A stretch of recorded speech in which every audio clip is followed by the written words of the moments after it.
Bharat Ratna doctor Bhimrao Ambedkar को कोटि कोटि नमन। ये कार्यक्रम डॉक्टर भीमराव अंबेडकर के जीवन पर आधारित है, जहां भारत की जनता के प्रति उनके योगदानों को पूरी सजगता से चित्रित और रेखांकित करने का प्रयास है। कार्यक्रम में दिखाई गई घटनाएं लब्ध प्रतिष्ठ पुस्तकों से ली गई हैं। इस कार्यक्रम के जरिए चैनल की ओर से एक विश्वसनीय, सजग और सकारात्मक प्रयास है कि डॉक्टर बाबा साहेब भीमराव अंबेडकर के जीवन की संघर्ष यात्रा एवं गौरव गाथा पूरे आदर के साथ घर घर पहुंचे और उनके योगदानों से सभी संपूर्णता में परिचित और आह्लादित हों। जय स्वाभिमान, जय स्वाभिमान, जय स्वाभिमान, जय स्वाभिमान, जय स्वाभिमान, जय स्वाभिमान, जय स्वाभिमान, जय स्वाभिमान, जय स्वाभिमान, जय स्वाभिमान, जय स्वाभिमान, जय स्वाभिमान, जय स्वाभिमान, जय स्वाभिमान, जय स्वाभिमान, जय स्वाभिमान। भैया हम आ गए। और मेघनाथ जी आ गए ना हम एक मील। हाँ, दिख रहा है मुझे, अंधा नहीं हूं मैं। जय स्वाभिमान, जय स्वाभिमान, जय स्वाभिमान, जय स्वाभिमान, जय स्वाभिमान, जय स्वाभिमान, जय स्वाभिमान, जय स्वाभिमान, जय स्वाभिमान। भीम भैया, मेरे पापा बदल गए। चलो अच्छी बात है, तुम तीनों अस्पताल चलो, जल्दी चलो। हाँ भैया, छोड़ दो, दीजिए भाभी। चल बाला, आजा।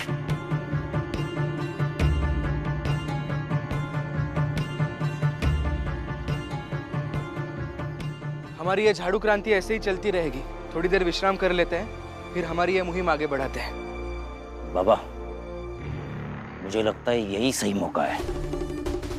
इस भीम की आंखों में ये मिर्ची फेंक कर उसको अंधा बना देता हूं। जब वो देख ही नहीं पाएगा तो दूसरों को दिशा क्या खाक दिखाएगा। और वो कहते हैं ना, ना रहेगा बांस ना बजेगी बांसुरी।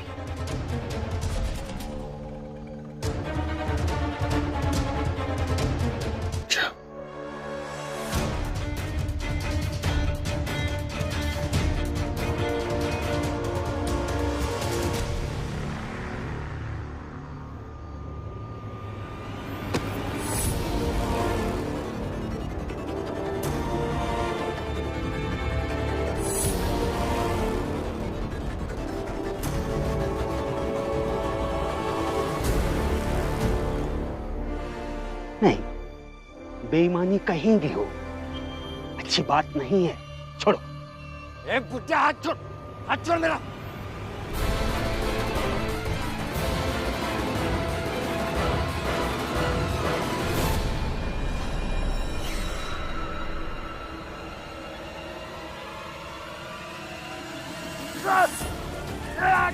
अरे पुष्पाल, बाबा, मेरी आंखें। अरे कोई पानी आ। पानी, पानी लो बाबा, पानी।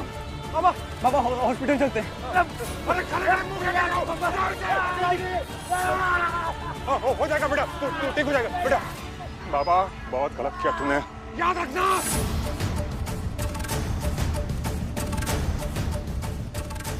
रमा, तुम इन सबके साथ अस्पताल जाओ, मैं बाकी लोगों को देखकर कुछ काम खत्म करके आता हूँ। बाबा जाइए, जाइएगा।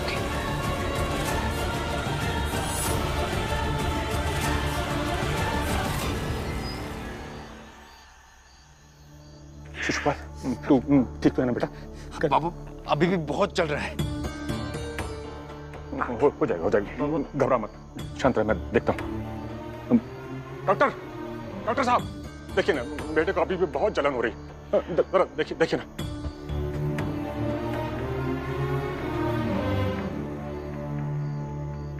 देखिए, हमने दवा लगा के पट्टी कर दी है, परसों सुबह तक ये ठीक हो जाएंगे। डॉक्टर साहब, कोई डरने या घबराने वाली बात तो नहीं है ना? नहीं नहीं, ऐसी कोई बात नहीं है, दवा अपना काम कर रही है, आप चिंता मत कीजिए, जल्दी ठीक हो जाएंगे। और ये पट्टी कब तक उतरेगी? पट्टी 2-3 दिन में शायद खुल जानी चाहिए, आंखें ठीक हो जाएंगी तो पट्टी अपने आप खोल दी जाएगी। डॉक्टर साहब, ठीक होने में ज्यादा समय किसको लगेगा? ऊंची जात के शिशुपाल को या फिर निम्न जात के आनंद, बाला या करुणा?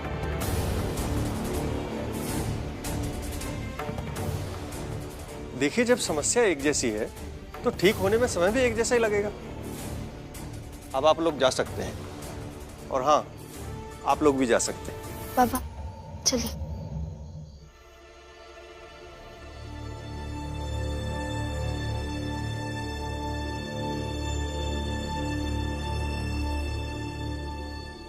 मेघनाथ जी, जरा गौर से देखिए। आपका बेटा सहारा लेकर चल रहा है और मेरे भैया भाभी भी सहारा लेकर चल रहे हैं। जब बाबा ने डॉक्टर साहब से सवाल पूछा तब उन्होंने जवाब क्या दिया सुना आपने? जब समस्या एक समान है तो ठीक होने में समय भी एक जैसा ही लगेगा,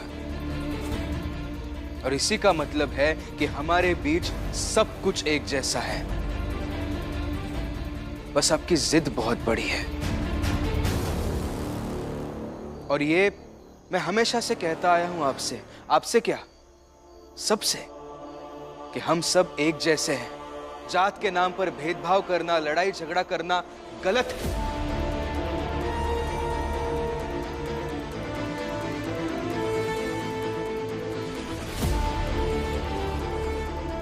आज भी मैं कह रहा हूं आपसे, उस अखबार के ऑफिस में वापस काम करने का मौका दीजिए मुझे, तो मुझे और मेरी जात के लोगों को ये एहसास होगा कि हमें कुछ तो अधिकार मिल रहा है, तो हमारे बीच का झगड़ा भी खत्म हो जाएगा। नहीं बाबा, इसकी बकवास बिल्कुल मत सुनना। हाँ बेटा, ऐसा ही होगा। तू शांत रह।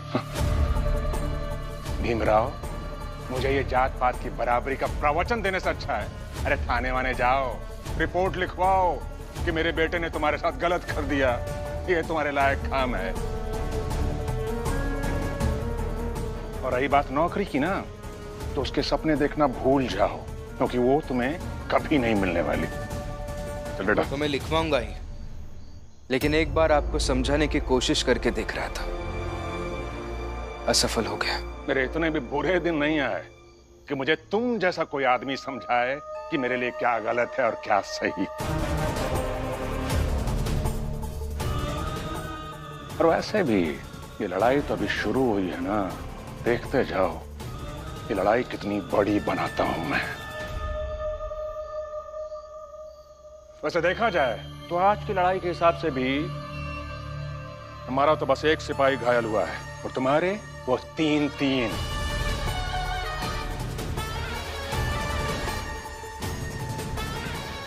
तो उस हिसाब से भी आज हमारी जीत हुई और तुम्हारी हार। ऐसे ही आगे भी बार बार हारने के लिए तैयार रहना।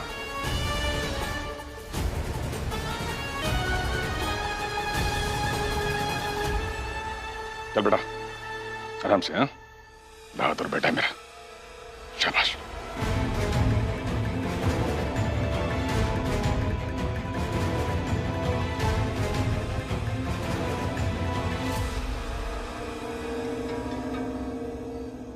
अहंकार चाहे किसी भी चीज का हो, उसका होना व्यक्ति को कोई भी फैसला लेने में असंतुलित कर ही देता है। इन्हें बड़े जात का दम्भ है। लड़ो भीम, लड़ो।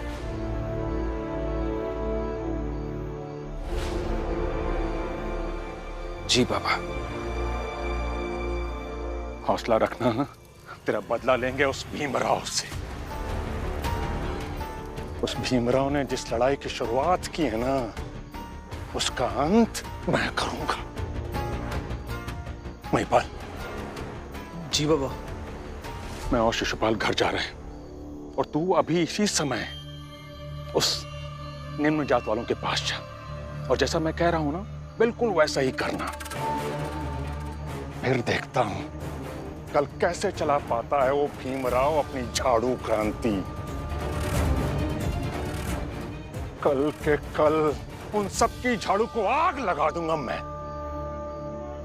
बाबा, मैंने सोचा नहीं था कि ये झाड़ू आंदोलन बन सकती है। अब तो ये लड़ाई जीत कर ही मानेंगे।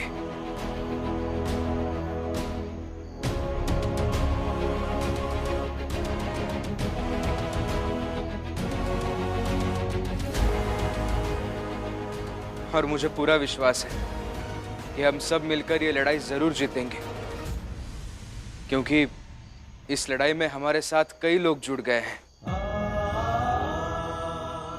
कोई भी चीज हथियार बन सकती है अगर उसके उठाने के पीछे कोई ठोस और क्रांतिकारी मकसद हो। और बाबा ये भी समझ आया कि व्यक्ति को बांधने का काम कोई भी वस्तु, कोई भी घटना, कोई भी भावना कर सकती। ये घटना बस इतनी ही घटी थी कि मेरे पति को नौकरी से निकाल दिया गया था और आज ये बात सबके स्वाभिमान से जुड़ गई है। सच कहूं तो मुझे बहुत अच्छा लग रहा है। मैंने इस स्वाभिमान यात्रा में कुछ तो काम किया। कुछ? आनंद भैया, आपने बहुत कुछ किया है। आपने, बाला भैया ने, करुणा भाभी ने जो बलिदान दिया है ना, इस बलिदान को हमेशा याद किया जाएगा। और किसी भी लड़ाई में बलिदान उस लड़ाई को बहुत बड़ा बना देता है। आप सबने बलिदान दिया है, इसके लिए बहुत बहुत धन्यवाद। अब मैं चाहता हूं कि आनंद भैया, बाला भैया, करुणा भाभी, आप तीनों घर जाकर आराम कीजिए और हम सब मिलकर आगे की लड़ाई लड़ेंगे। हाँ, मैं और लक्ष्मी दीदी इन सबको घर लेकर चलते हैं और मैं आते वक्त कंबल भी लेकर आऊंगी, रात में काम आएगा। चल। नहीं, मैं कहीं नहीं जाऊंगा। मैं इस स्वाभिमान यात्रा का हिस्सा बनकर रहना चाहता हूँ। हाँ, मैं भी आप सबके साथ रहना चाहता हूँ, क्योंकि मैं नहीं चाहता कि मैं उन योद्धाओं में गिना जाऊं जो घायल होकर लौट जाने के लिए याद किए जाते हैं। हाँ, हम वैसे भी झाड़ू लगा लेंगे। क्या होगा अगर नहीं दिखेगा तो थोड़ा भटक जाएंगे, लेकिन हम इस यात्रा में साथ रहना चाहते हैं। लेकिन करुणा भाभी, आप सबकी हालत तो देखिए। इस हालत में मैं आपको काम करने के लिए नहीं कह सकता। अगर मैं ऐसा कहूंगा तो अमानवीय व्यवहार हो जाएगा। भीम सही कह रहा है। लेकिन बाबा, हम साथ में चल तो सकते हैं ना?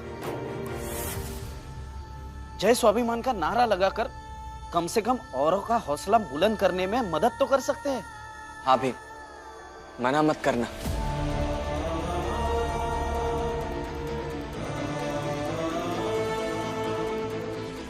ठीक है, चलिए। चलिए।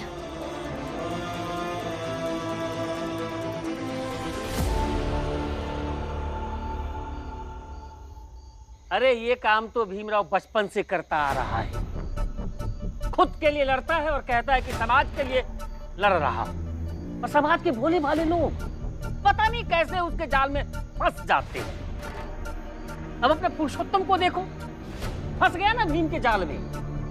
नहीं तो जो कल तक उसका दुश्मन था, आज दोस्त कैसे बन जाएगा? आज वो पुरुषोत्तम उस भीमराव के आगे झुककर जय भीम करने गया है। सोचो। हाँ तो क्या हो गया? जैसे बाला आनंद की आंखों की हालत है, वैसे पुरुषोत्तम की भी हो जाएगी। जनार्दन,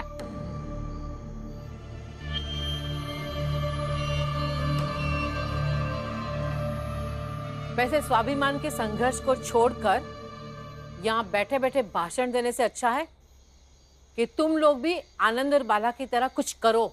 हाँ, ये सही बात कही इन्होंने। अपने एक भतीजे को जिताने के लिए संसार भर को वीरगति दिलवा सकती है ये औरत।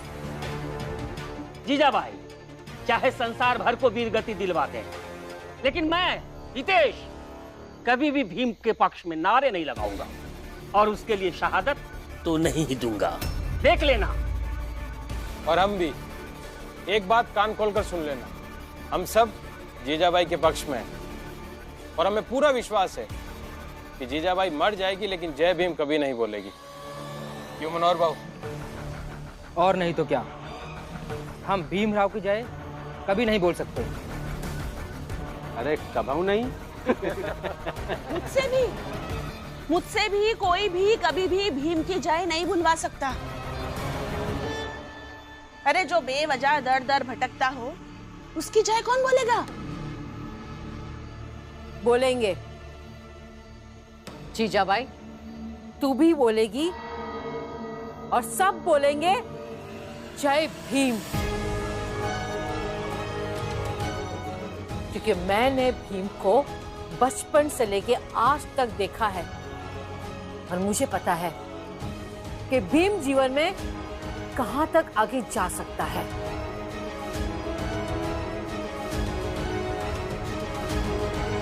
मीराबाई, दुनियादारी हमने भी देखी है। शुक्र मनाओ कि तुम्हारा भतीजा भीमराव अभी तक जिंदा है, नहीं तो जिस तरह वो ऊंची जात के लोगों के साथ लड़ता रहता है ना, पता नहीं किस दिन मर जाए। हितेश भाऊ, अब तक भी कैसे कैसे ही बचा है। सही है। शुक्र तो तुम सब मनाओ कि भीम हमारे बीच में है, हमारी जाति में पैदा हुआ है। तुम लोगों का तो पता नहीं, लेकिन मैं भीम की बुआ होकर बहुत खुश हूं।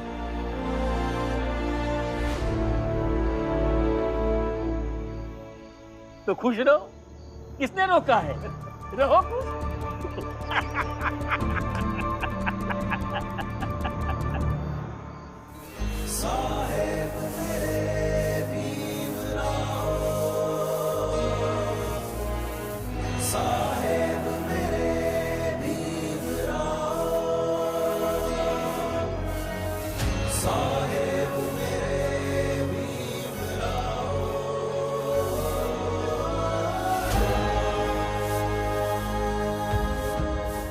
भीम भैया, आज हम पूरी रात झाड़ू लगाएंगे।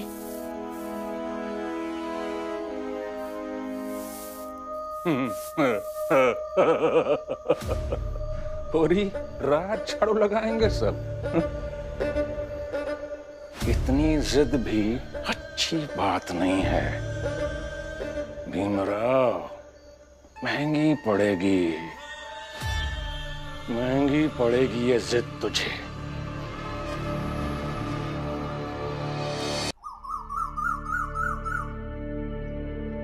पुरुषोत्तम काका, आपको अपने साथ देखकर बहुत अच्छा लग रहा है।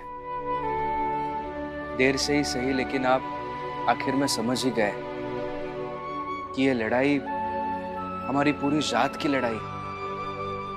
हम अपनी जात की तरफ से इन लोगों से लड़ रहे हैं। बस मैं चाहता हूं कि एक और बात आप समझ जाइए। दीपक बहुत समझदार हो गया है। जैसे वो अपनी आई से प्यार करता है, वैसे ही वो अपने बाबा से भी प्यार करता है।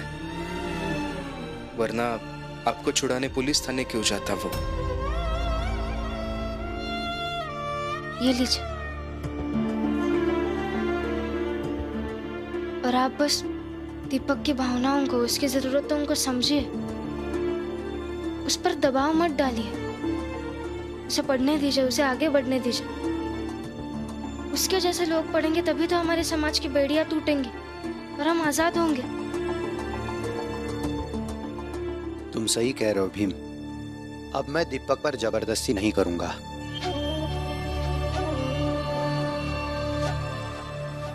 जबरदस्ती नहीं करोगे? मेरे पैसे? रुक, बताता हूं। अच्छा है कि आप समझ रहे हैं। चलिए अब आराम से चाय पीजिए। हम बाहर देख कर आते हैं कि जो और लोग झाड़ू लगा रहे हैं उन्होंने चाय नाश्ता किया या नहीं। हाँ?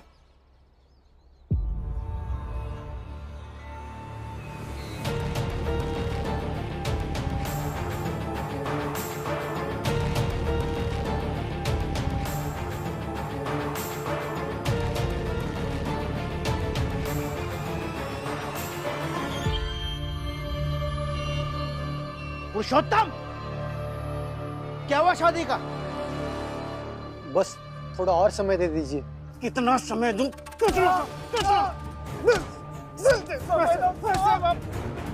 पैसा दे, नहीं तो झाड़ू मारने लायक भी नहीं रहेगा तू। एक ही तरीका बचा जिससे शादी हो सकती है।